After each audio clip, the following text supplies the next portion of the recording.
Meus amados irmãos e irmãs em Jesus Cristo, tudo bem com vocês? Que a graça maravilhosa de Jesus Cristo, o grande amor de Deus e a comunhão do Espírito Santo envolva você. Estou muito feliz porque você está assistindo meus vídeos. Se você não assistiu ainda essa série Pecado desde o começo, assista. Não perca nenhuma dessas mensagens. Assista e tire suas próprias conclusões, tá bem? Na sua comunhão pessoal com Deus, e nada deve substituir sua comunhão pessoal com Deus, coloque os meus vídeos apenas como um acréscimo, tá bom? Como um apoio àquilo que você está buscando de Deus. Não substitua nenhuma mensagem minha do seu horário, não retire do seu horário de comunhão com Deus para assistir nenhuma das minhas mensagens. Depois que você tiver sua comunhão pessoal com Deus, aí você separa um tempo para aprender mais. A mensagem tem que ser essa. A mensagem dos vídeos é para que você cresça na graça, cresça no conhecimento de Jesus Cristo, e isso leve você ao aperfeiçoamento espiritual, conforme Filipenses, conforme Efésios capítulo 4, versículos 7 a 9, né? Que tudo na nossa vida deve concorrer para a gente ser aperfeiçoado em Jesus Cristo. Então esse é o objetivo das minhas mensagens. Não é levar você a negligenciar a leitura da Bíblia, negligenciar momentos de oração, negligenciar momentos de comunhão com Deus, através da música, da oração e do estudo da palavra. Certo? E do testemunho também. Tá bem? Vamos falar com Deus? Querido Deus, nosso Pai, nosso Criador e Redentor, estamos na Tua presença, Pai, e na Tua presença queremos viver para sempre. Assim como o Senhor chamou Abraão para viver na Tua presença e assim ele seria aperfeiçoado.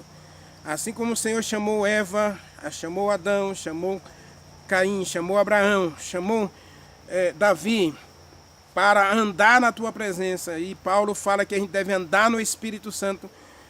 Senhor, faz esse milagre em cada um de nós, porque na verdade, Senhor, o nosso coração é muito dividido. Nós gostamos do pecado, muitas vezes nós amamos e justificamos o pecado.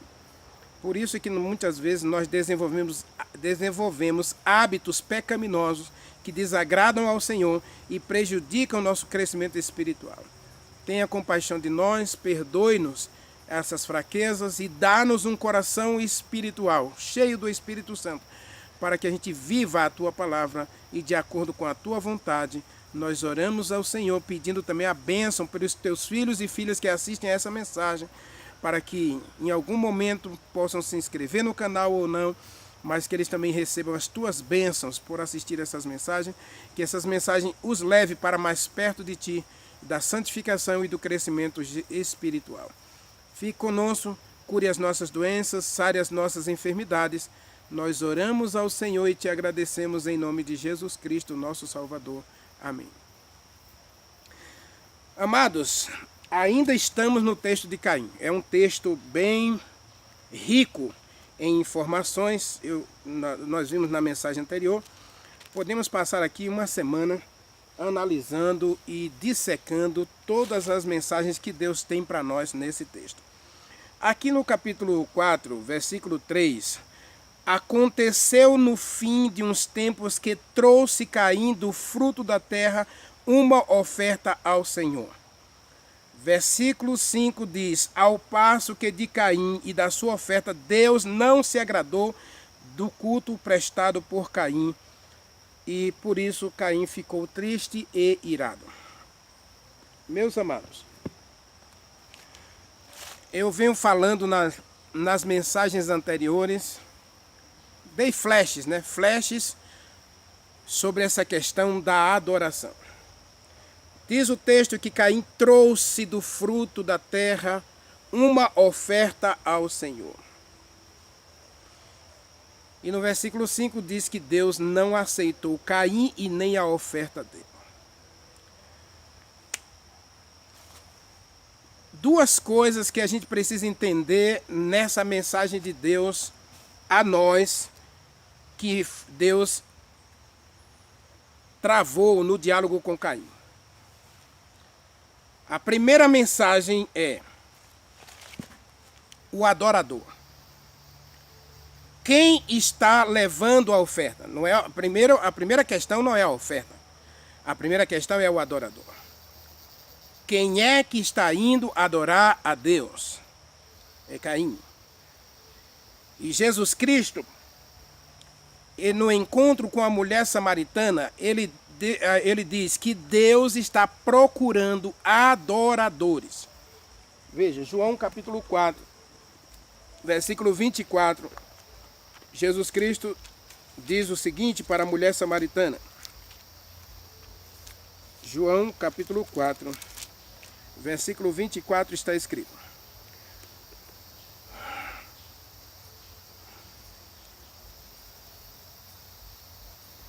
Versículo 24... Não, versículo 23 está escrito. Vem a hora, e já chegou, em que os verdadeiros adoradores adorarão o Pai em espírito e em verdade, porque são estes que o Pai procura para adoradores dele. Deus é espírito e importa que os adoradores de Deus o adorem em espírito e em verdade. Mas no versículo 21, ele diz assim: mulher, vocês podem crer em mim, que a hora vem, e essa hora já chegou, que não em Jerusalém, não em Samaria, não em São Paulo, nem em Brasília, nem em lugar. Deus está procurando adoradores. E não é lugar. Não é o lugar que importa. Veja, nós estamos falando que aqui a mensagem tem dois aspectos: o adorador e a oferta. Nós vamos trabalhar esses dois aspectos. Deus está dizendo que Ele está procurando adoradores que o adorem em espírito e em verdade. Podemos dizer que Caim estava adorando a Deus em espírito e em verdade? Claro que não, porque o texto diz claramente que Deus não aceitou Caim. Deus não aceitou o adorador. Essa é a questão. Você pode estar na igreja, você pode estar cantando, você pode estar pregando, você pode estar dando estudo bíblico, você pode estar levando seu dízimo, você pode estar fazendo tudo, mas Deus diz assim: eu não aceito você. E se você acha que eu estou exagerando, Jesus Cristo foi mais taxativo do que eu. Essa mensagem aqui, eu ainda estou preparando essa mensagem, porque para mim vai ser a mensagem mais dura do meu canal, né? Mateus capítulo 7, Jesus Cristo diz assim, ó,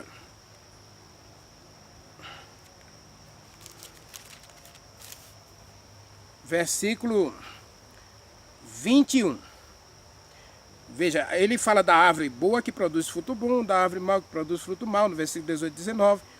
E aí no versículo 21, assim, nem todo que está na igreja, nem todo aquele que está cantando louvores a Deus, nem todo aquele que está trazendo ofertas para a igreja, nem todo aquele que está dando estudo bíblico, nem todo aquele que está pregando. O livro Grande Conflito fala das estrelas que cairão, né?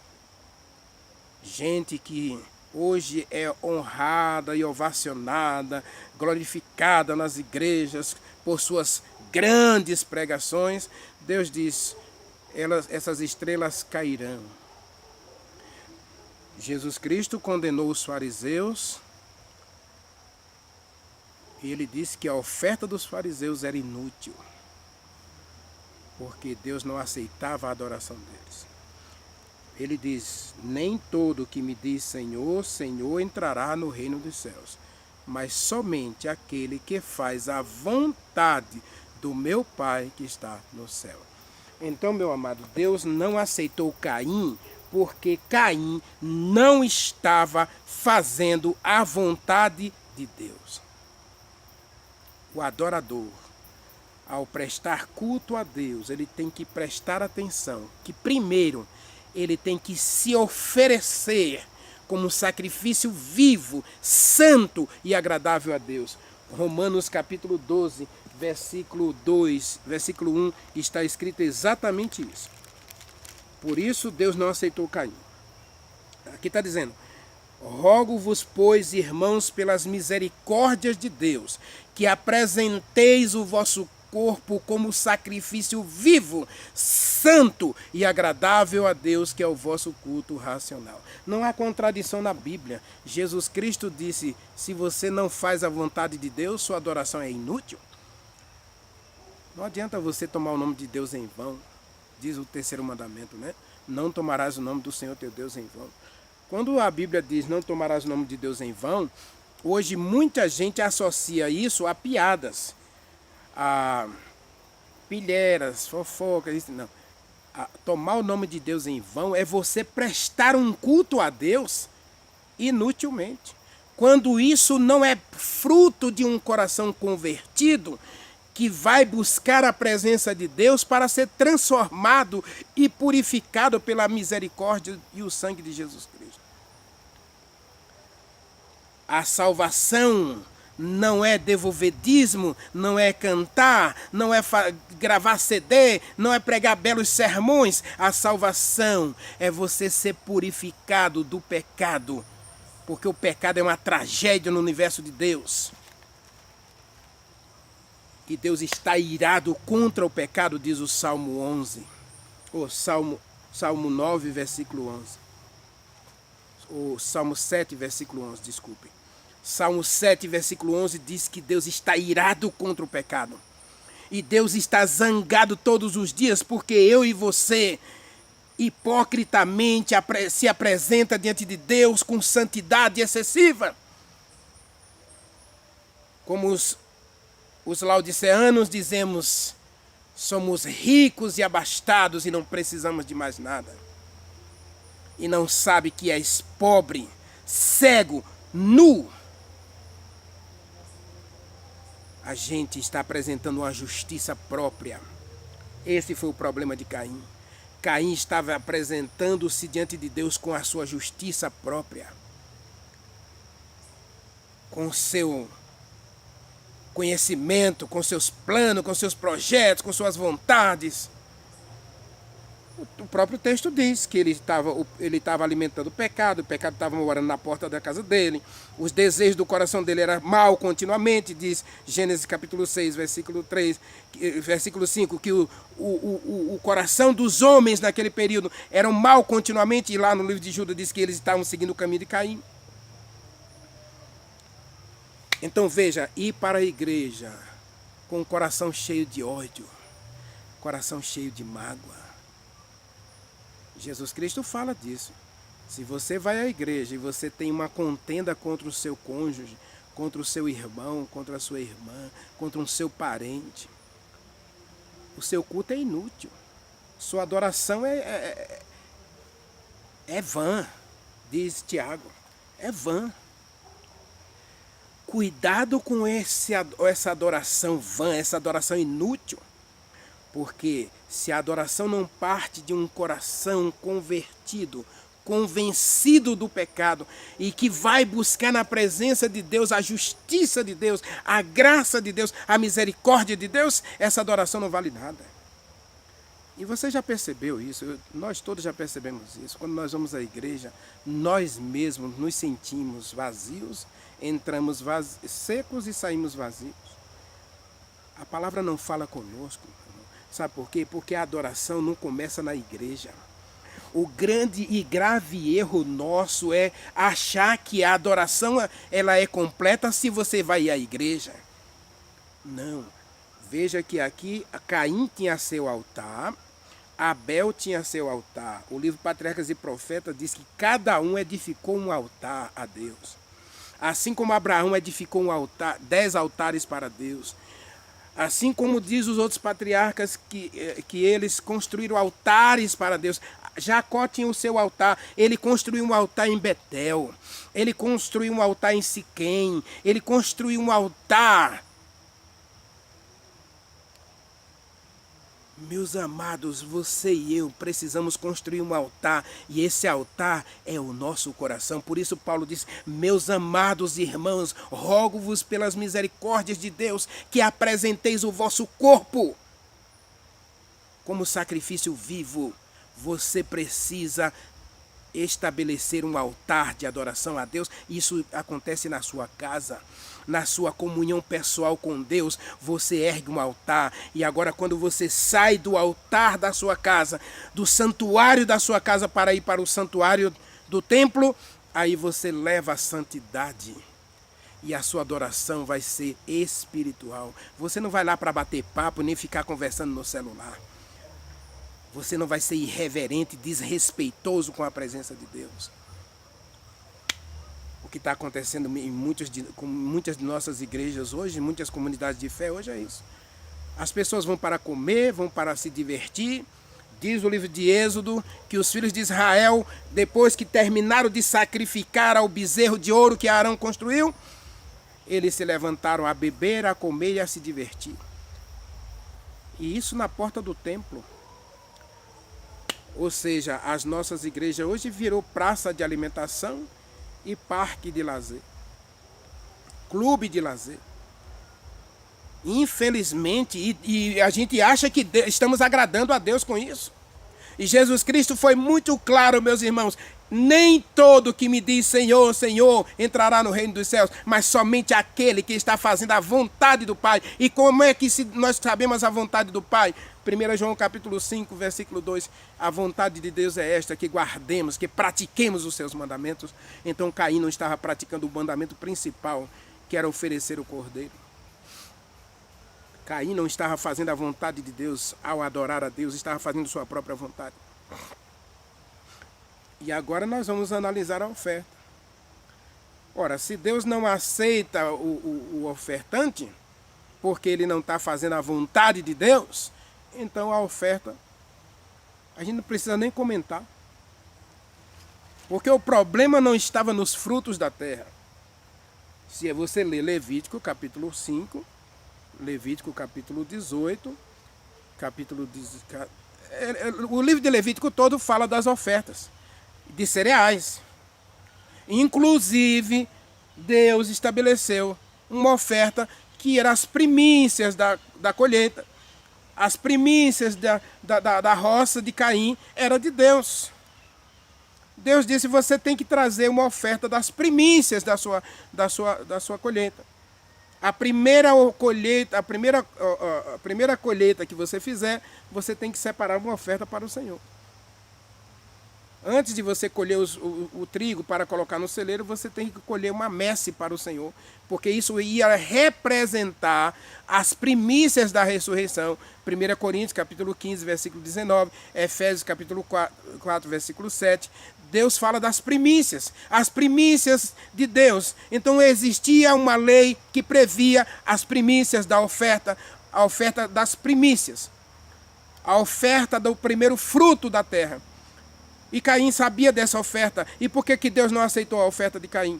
Porque, na verdade, Deus não aceitou, primeiro foi Caim. Diz o texto, é preciso que a gente leia o texto na ordem. E a ordem é que Deus aceitou Abel e a oferta de Abel. Deus rejeitou Caim e a oferta de Caim. E quando a gente lê o livro Patriarcas e Profetas, lá está escrito que Deus aceitou a oferta de Abel, porque Abel, primeiro, ele se arrependeu dos seus pecados. Ele viu a mancha que o pecado causa em nosso coração, e então ele confessou que ele era pecador e precisava da misericórdia de Deus. E agora ele leva uma oferta para Deus, porque ele está com o coração compungido, constrangido por causa do pecado. E então ele vai ao altar confessar as suas culpas e pedir misericórdia e perdão a Deus. Então ele é aceito. Quando você vai à igreja tentando justificar-se e justificar seus erros, como é que Deus pode aceitar você e a sua oferta? Abel ofereceu-se sobre o altar primeiro. Ele vai se apresentar diante do altar como uma oferta viva, como um sacrifício vivo, santo, agradável a Deus, porque ele estava vivendo de acordo com a vontade de Deus. Diz o livro de Hebreus que ele agradou a Deus na sua vida, ou seja, os hábitos de Abel, o comportamento de Abel, as atitudes e ações de Abel eram de acordo com a vontade de Deus. Por isso, Jesus Cristo podia dizer, até citar o nome de Abel em Mateus capítulo 7, Abel vai para entrar no reino de Deus, porque Abel fazia a vontade de Deus. E Caim não foi aceito porque ele não estava fazendo a vontade de Deus. Meu irmão, se você está indo à igreja, louvado seja Deus, parabéns para você. Agora, como é que você está indo à igreja? Que tipo de culto você está prestando a Deus? Muita gente pensa que devolver dízimo é um requisito para se salvar. Não usar isso, não usar aquilo é um requisito para se salvar. E você sabe, a internet está cheia de coisas, de pregações aí, né? Que as pessoas estão pregando. Esse dia mesmo vi uma mensagem aí, o cara dizendo que Abraão e Lázaro estavam olhando um para o outro, conversando um com o outro, um tocando no outro, um no céu, outro no inferno. Como coisas literais. Céu literal, inferno literal. Que coisa terrível. A falta de compreensão do que é a vontade de Deus, do que é a palavra de Deus, leva as pessoas a distorcer tudo para a sua própria condenação. Caim não estava vivendo de acordo com a vontade de Deus. E ao ir à igreja, isso não representava nada, não representou uma mudança em seu coração. Por isso Caim não foi aceito. Não é que Deus não amava Caim, claro que Deus amava tanto Caim, que Deus foi lá dizer para Caim, eu aceito você se você escolheu bem, eu aceito você se você rejeitar o mal, eu aceito você se você expulsar o pecado da porta da sua casa. E como é que a gente expulsa o pecado da porta da casa da gente? Você já viu que a gente não tem que lutar contra o pecado. A gente tem que lutar contra essa natureza, esses desejos pecaminosos. Nós vimos isso na mensagem anterior. Então, Renivaldo, então a gente não precisa dar oferta para Deus? Calma aí. Não é assim. Quando a gente vai para a história da mulher samaritana, da mulher adúltera, João capítulo 8, aí a gente vai entender que a oferta vai ter sempre lugar na adoração. Sempre. Quando a gente vai para a história do fariseu e do publicano diante do altar, a gente vai perceber que existe a oferta inútil por causa do adorador. Vamos para o texto de Lucas, capítulo 18. Eu vou explicar para você essa questão da oferta e do adorador com essa ilustração para a gente entender direitinho essa mensagem. Porque Deus quer falar comigo, Deus quer falar com você. Lucas, abra sua Bíblia, Lucas capítulo 18. Versículo 11 em diante.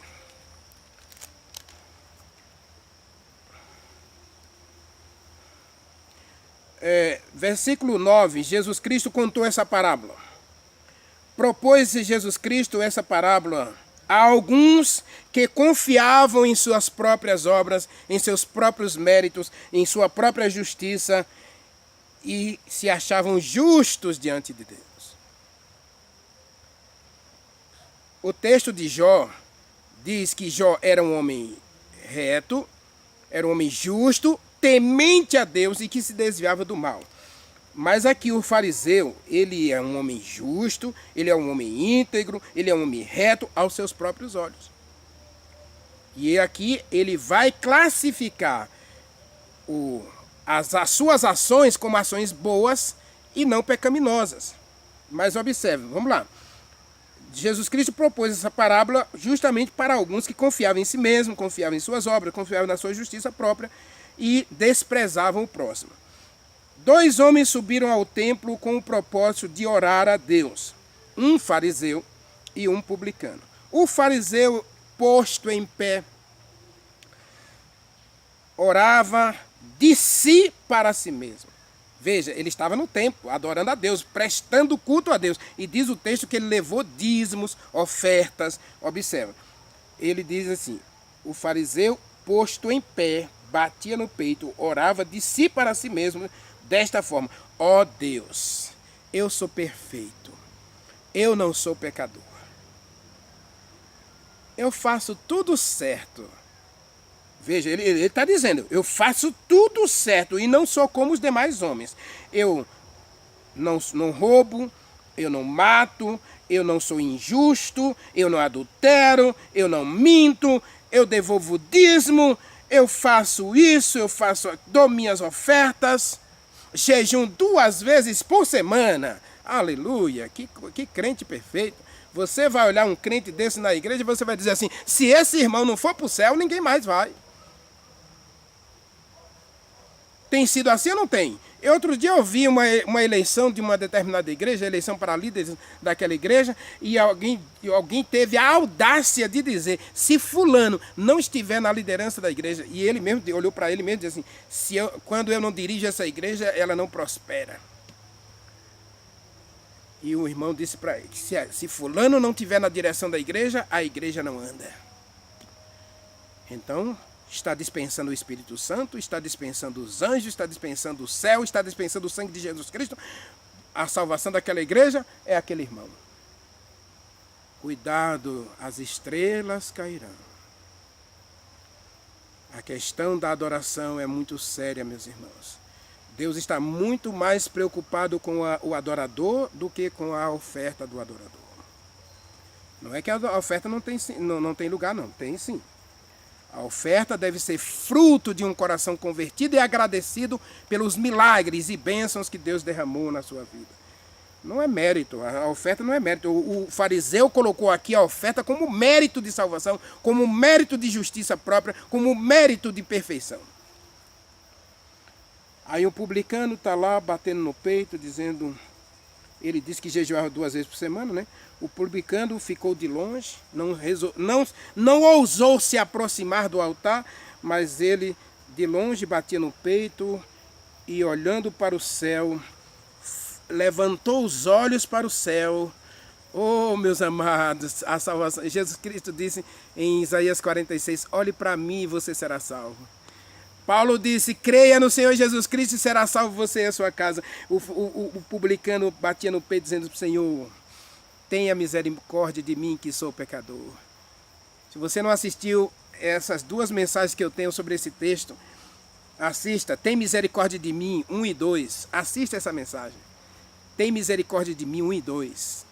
Procure aí na playlist de um chamado à oração e você vai encontrar essas 2 mensagens. Tem misericórdia de mim, 1 e 2. Aqui está dizendo, olha a diferença. Um adorador chega diante do altar reconhecendo quem é. Quem é você, meu irmão? Quem é você, minha irmã? Nós somos pecadores. Abel foi aceito porque diz o texto do Patriarcas e Profetas, ele se apresentou diante de Deus, reconhecendo-se como um pecador, que tinha problemas e que tinha dificuldade de entender a vontade de Deus. Então ele vai ao altar se oferecer como sacrifício vivo. E aí Deus aceita Abel e por consequência aceita a oferta de Abel. Porque a oferta de Abel é o sacrifício do cordeiro que purifica do pecado. Caim vai à presença de Deus cheio de justiça própria, cheio de arrogância, cheio de vontade própria. Ele não está ali para fazer a vontade de Deus, está ali por capricho pessoal e vontade própria. É por isso que hoje nós percebemos tanta irreverência na igreja, porque a gente não está sabendo onde a gente está. Abel sabia onde ele estava, ele construiu um altar para ir à presença de Deus, confessar seus pecados, pedir misericórdia e receber um novo coração. Se você vai à igreja e você não tem esse propósito de ser purificado e transformado pela graça de Jesus Cristo, você está perdendo tempo na igreja. Como diz Alejandro Bulhon, você está perdido dentro da igreja. Se a adoração que você está prestando a Deus não te leva ao Calvário para você sair de lá transformado e purificado pelo sangue de Jesus Cristo, então você está adorando a Deus em vão. Você está tomando o nome de Deus em vão. Caim estava tomando o nome de Deus em vão. A oferta, meu irmão, precisa e deve ser fruto da salvação. Aí nós voltamos para a mulher adúltera. A mulher adúltera chegou diante de Jesus Cristo. Jesus Cristo é o altar, né? Ele é a igreja do Deus vivo. Ele é a coluna e baluarte da verdade. Ele é a nossa fonte de salvação. Ele é a nossa justiça. Ele é o Cordeiro de Deus que nos purifica de todo pecado. Então a mulher foi levada diante do Cordeiro, ali na porta do templo. Os fariseus estavam ali para, cheios de justiça própria, acusar aquela mulher e condená-la ao apedrejamento. Então Jesus Cristo disse para todos eles: se você não tem pecado, se você não tem praticado o pecado, então atire a primeira pedra. O pecado deles estava escrito na areia. Jesus Cristo escreveu na areia porque o vento logo passaria ali e apagaria os pecados dele. É assim que Deus quer fazer com o meu e teus pecados, meu irmão.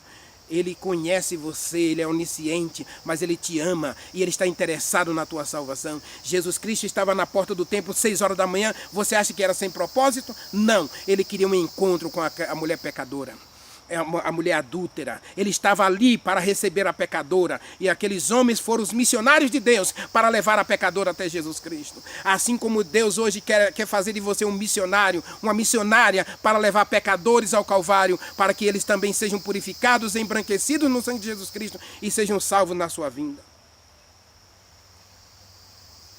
Os missionários levaram a pecadora até Jesus, mas eles queriam condená-la.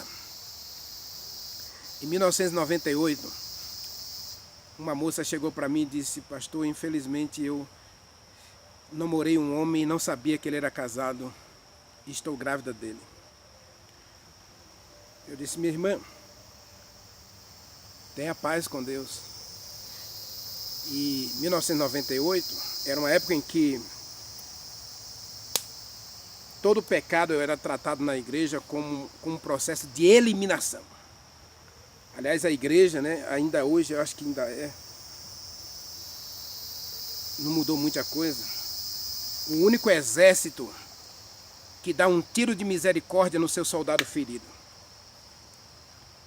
E eu não quis dar um tiro de misericórdia naquele coração ferido pelo adultério, e agora teria que criar um filho sozinho.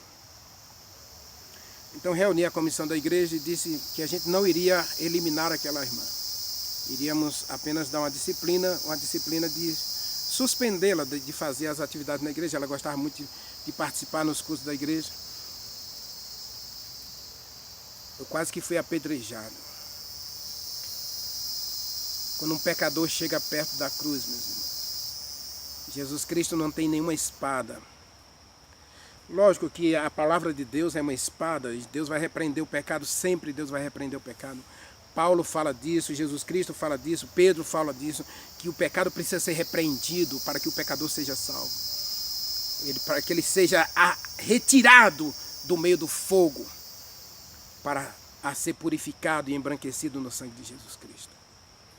Mas não é eliminando a pessoa, não é jogando para fora da igreja, como tem algumas igrejas aí que excomungam as pessoas que cometem adultério como um pecado imperdoável. Jesus Cristo recebeu aquela mulher adúltera e disse para ela: vá e não peque mais. Ninguém te condenou, mulher? Ela: não, Senhor, ninguém me condenou. Nem eu tampouco te condeno, vá e não peque mais. Aí você encontra em Lucas capítulo 7, se eu não estou enganado, diz o texto: convidou um fariseu, o fariseu que levou aquela mulher ao pecado, diz o desejado de todas as nações, o fariseu convidou Jesus Cristo para um banquete. E Jesus Cristo foi jantar na casa dele. E quando entrou na casa do fariseu, o fariseu que também foi perdoado por Jesus Cristo, foi purificado de uma lepra. Veja, por isso que eu digo, a verdadeira adoração precisa brotar de um coração agradecido, convertido pela graça e misericórdia de Deus. O fariseu também foi curado da lepra. E ela foi curada do adultério.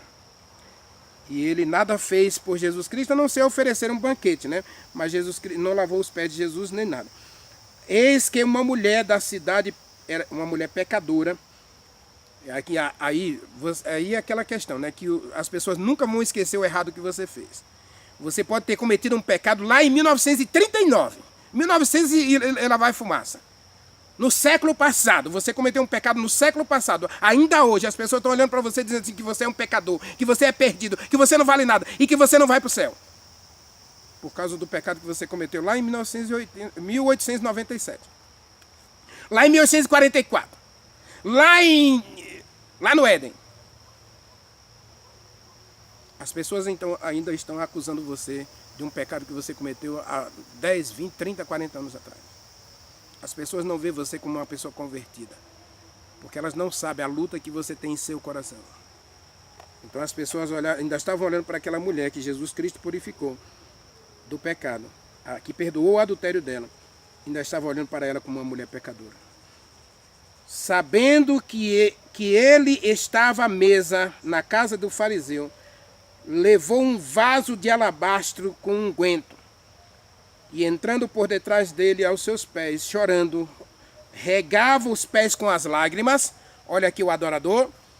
Ela se ajoelha aos pés de Jesus Cristo, chora porque tem uma vida pecaminosa, porque ela tinha um pecado acariciado, o adultério era um hábito na vida daquela mulher, ela caiu 7 vezes, diz o texto da Bíblia, que Jesus Cristo expulsou 7 demônios daquela mulher, ela caiu 7 vezes, diz Alejandro Bulhon, que durante 7 vezes ela tentou se reerguer sozinha, tentou viver uma vida cristã sozinha e não conseguiu.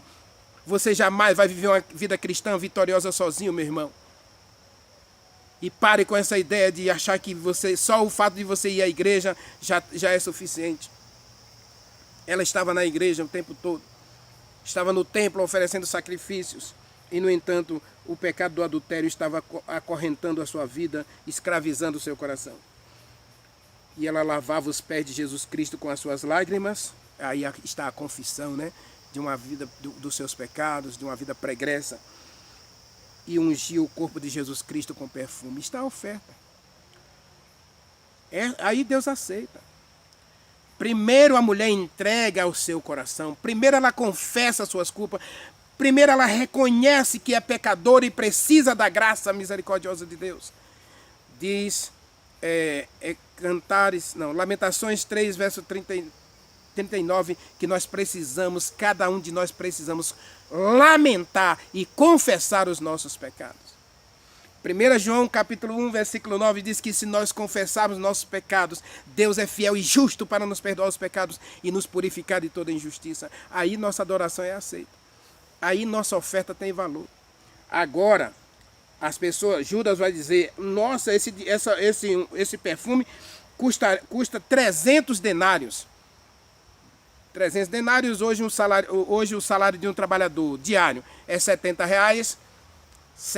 300 vezes 7, 3 vezes 7, 21. 300 dias vezes 70. É muito dinheiro. É 21 mil reais. É 21 mil reais. Já pensou, meu irmão? Quanto custava aquela oferta? Para aquela mulher, não custava nada. Era a gratidão de um coração convertido. Era a resposta de um coração convertido e transformado pela graça de Deus. Deus não aceitou a Caim, por isso ele não podia aceitar a oferta de Caim. Porque Caim não estava se oferecendo sobre o altar, ele não estava fazendo a vontade de Deus quando foi à igreja. Quando você vai à igreja, meu irmão, se você não vai para oferecer o coração a Deus, se você não vai para rasgar o coração, diz o livro de Joel, leia Joel 2, capítulo 12, rasgue o vosso coração e não as vossas vestes. Ele diz, chore diante de Deus, diante do altar, e confesse que você é pecador e peça misericórdia e o Espírito Santo virá sobre você. Aí quando o adorador é aceito, a oferta é fruto da salvação, é resposta da adoração. Aí a oferta é perfeita. Paulo diz então em Romanos capítulo 12, versículo 2, eu concluo com esse texto, né? Esse texto é maravilhoso para nós. Ele diz, rogo-vos, pois, irmãos, pelas misericórdias de Deus, que apresenteis o vosso corpo como sacrifício vivo, santo e agradável a Deus, que é o vosso culto racional. Então eu concluo dizendo também que a nossa adoração ela precisa ser em espírito e em verdade. O texto é muito claro a respeito disso, Jesus Cristo falou disso também. Toda adoração que ela não é espiritual, então ela não é aceitável a Deus. A adoração de Caim não era espiritual. A adoração de Caim era carnal, então não era aceita. Deus não aceita um adorador carnal. Um adorador que vai para a igreja, mas vive na carne, vive alimentando o pecado em seu coração. E ela precisa ser racional, ela precisa ser em verdade. Por quê? Porque a vontade de Deus se revela na sua palavra. Então eu preciso adorar a Deus de acordo com a vontade de Deus. E aí eu sou aceito e minhas ofertas são aceitas. Meu amado, que Deus abençoe você. Se essa mensagem machucou você, não tenha medo dela. Assista de novo e peça misericórdia a Deus, porque Deus ama, então Deus disciplina. Porque Deus te ama, Ele te corrige. Porque Deus te ama, Ele te repreende. Então Ele está te dando essa mensagem para mudar o teu coração, para mudar a tua visão, a tua maneira de ver e adorar a Deus. Querido Deus, meu Pai, se até aqui, Senhor, a nossa adoração tem sido a adoração do fariseu, tem sido a adoração de Caim, uma adoração formal, vazia, destituída de espiritualidade, destituída de verdade, Senhor, tenha misericórdia de nós e converta o nosso coração. Ajude-nos a, como publicano, confessar que somos pecadores. Ajude-nos a, como a pecadora, cair aos pés de Jesus Cristo e sermos lavados e purificados no seu sangue. Para que o Senhor aceite a nossa adoração, aceite o nosso louvor, aceite a nossa entrega e aceite as nossas ofertas. Nós o adoramos, nós te agradecemos, no nome poderoso de Jesus Cristo. Amém.